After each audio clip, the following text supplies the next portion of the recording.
Որևէ նոր բան ձեզ չենք հայտնելու, ինչ-որ կանխատեսվում էր տեղի ունեցավ,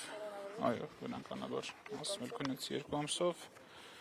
շփման սահմանափակումներով, արդեն դատական ակտը կստանանք, սա կահվածքն է ընդհանրապես երբ բողոք կներկայացնենք։ Ուր են տեղափոխելու։ Դեռ հայտնի չի։ Կիմանանք, ինչ է վաղը կիմանանք։ Ոնց միջև վաղը փայլու են ստեղ։ Չէ, տանելու են, բայց մենք վաղը կիմանանք։ Որոշում բողոքարկելու հետ կապված մտադրություն չունեք։ Միանշանակ բողոքարկելու ենք, որովհետև բազմաթիվ հանգամանքներ կան, որ այս որոշումը ապօրինի են դարձնում։ Մեկը կասում, որպեսզի գործի հանգամանքներին չանդրադառնամ դետալներին,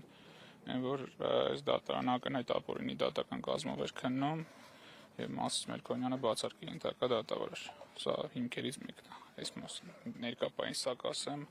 դետալները արդեն գործի նախաքննական գաղտնիք կազմող հանգամանքներ են։ Իսկ ինչ մեխանիզմներով եք պլանավորում բողոքարկումը իրականացնել Հայաստանի ներսի։ Եվ ներսում եւ դրսում սահմանափակումներ չունենք։ Այս մասնագիտական պլանավորման մեջ։ Ոչ ահաբեկչական ձևերով։ Նայած մեկն է։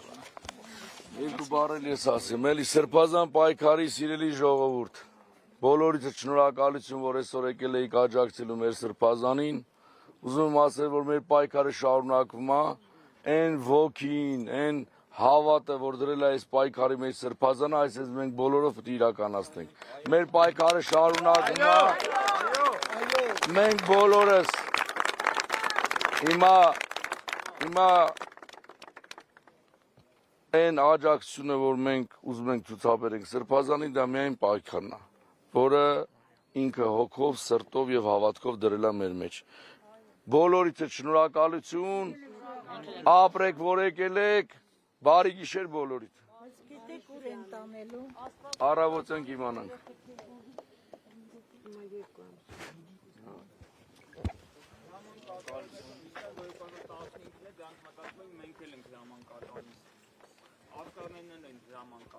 Լրագրողներ ջան, ձեզանից էլ շնորհակալություն, բոլորիդ շնորհակալություն, բարի գիշեր։ Դե սրբազան էլ միշտ ասել, հիմա իր տեղը ես եմ ասել։